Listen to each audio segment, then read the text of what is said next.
Hi, friends. Today's lesson is all about feeling and sensory words. I love to explore and go on adventures. And the other day, I went for a walk and I saw two incredible things. The first incredible thing I saw was this beautiful castle. Oh, isn't it so gorgeous? I loved it because, it was very colorful and just so bright. It was just wonderful to look at. It was also very, very tall. When I stood down on the ground, I looked up so high, I could barely see the top of the towers. And I was really excited just looking at it because it just made me happy. I could not wait to go inside and explore some more. When I listened, I could hear some bells ringing and people laughing and giggling. Oh, it sounded so much fun. It just made me so joyful being by the castle. I went and explored a little bit more, and then I came to something else that was very different from the castle.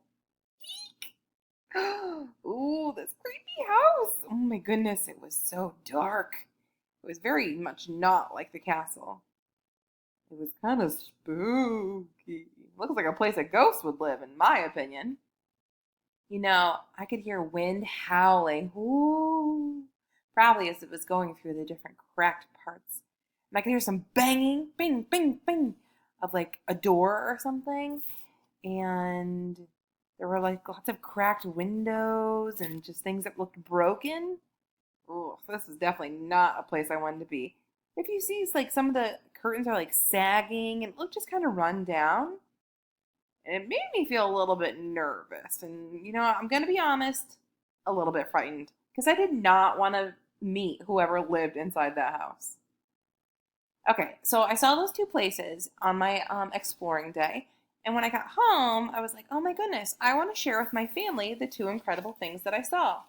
And they were so very different. I knew I'd have to use some special words to describe them so they could get a clear picture of what I witnessed, what I saw. And this is great because it actually goes along with our lesson today. Our learning goal for today says, I can identify feeling and sensory words in a text. So feeling words and sensory words. Those are two different types of words that would help me to explain the two buildings that I saw, especially since they were so different. Let's talk about the two different types. The first kind are called feeling words. Now, oftentimes when we talk about feelings, it's, how we're feeling on the inside, our emotions. Emotions. Are there any things that we like to send each other that have to do with emotions? Yeah, emojis. I love to send emojis. Raise your hand if you like emojis. Yeah, because they're totally cute and they're tiny and they're just so harmless.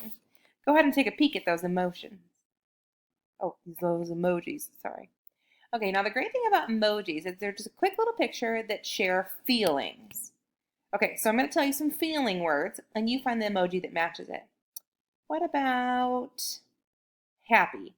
Do you see an emoji that matches the word happy? Good job. What about, grumpy? Do you see an emoji that matches grumpy? Oh, yeah, I see one looks grumpy.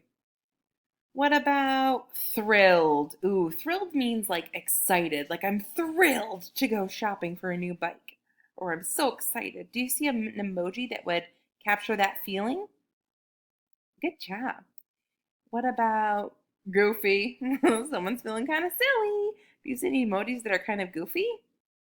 Yeah, totally. Probably that one with that purple tongue. What about shocked?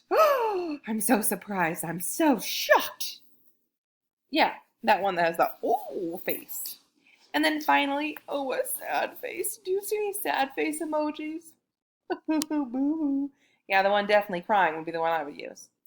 Okay, so grumpy, thrilled, shocked, happy, goofy, sad. Those are all feeling words. It helps explain how we feel on the inside. When I think of feeling words, remember, I think of emojis because those are like a picture that go along with the feeling words. Let's look at a text and see if we can talk about some of the feeling words that are in there. All right, here we go. This is part of a poem. Goodness, I am angry. It makes me want to shout and stomp and wear a mean face to let the anger out. Instead, I use my words to say what I am mad about. Okay, so in pink are all the feeling words. angry, mean, anger, mad. All right, so using those words, I bet we can guess how the character is feeling. Friend, how do you think the character is feeling? Yeah, they're not happy, are they? They're having kind of a rough day, it sounds like. The feeling words help to give us a picture of how the character's feeling, or kind of let us know as the reader how we should be feeling when we're reading the poem as well. This, for example, makes me think, oh yeah, I can relate to that. I can think of a connection, like I want to stomp and wear a mean face. Yeah, when I'm grumpy, I certainly do. All right, so feeling words would be great. And I talked about some feeling words when I saw the two different buildings. Like I was joyful and excited and happy for the castle, and I was nervous and frightened for the other one. The other type of words are sensory words. Now, sensory words are words that appeal to our five senses. Our sense of taste, touch, hearing, sight, and smell. Let's see, let's practice. This word, screech. What sense would you use to hear, if we're talking about the word screech? Yeah, that's something we would definitely hear that's describing what we're listening to. What about salty? What sense would help us to describe the word salty? Yeah, taste. We taste things that are salty. What about soft? Ooh, what sense would that be kind of appealing to? Yeah, touch. We like to touch soft things. Ooh, like our puppies. Ooh, stinky. Whew. What sense would help us to come up with the word stinky? Oh yeah, for sure. Our smells. We can smell stinky things like a skunk. Or maybe our brother's shoes. Ooh. Bright. What sense would appeal to the word bright? Yeah, our sight, what we see. And, oops. So those are some sensory words. Sensory words have to do with your five senses. Let's read this poem and see if we can talk about how the sensory words help us to understand what's going on. I picked it up cold and wet. It's going to taste too good, I bet. My mom sliced into the pink fruit. My small piece looked juicy and cute. I take one bite, ooh, so sugary sweet. So cool, so refreshing in the hot summer heat. I wonder what they're talking about. Let me read just the sensory words. Cold, wet, good, pink, small, juicy, cute, cool, refreshing, hot heat. This makes me think of watermelon. Yeah, I love to have a nice piece of watermelon when it's hot outside. And it is pink and juicy and cute. So that sounds about right.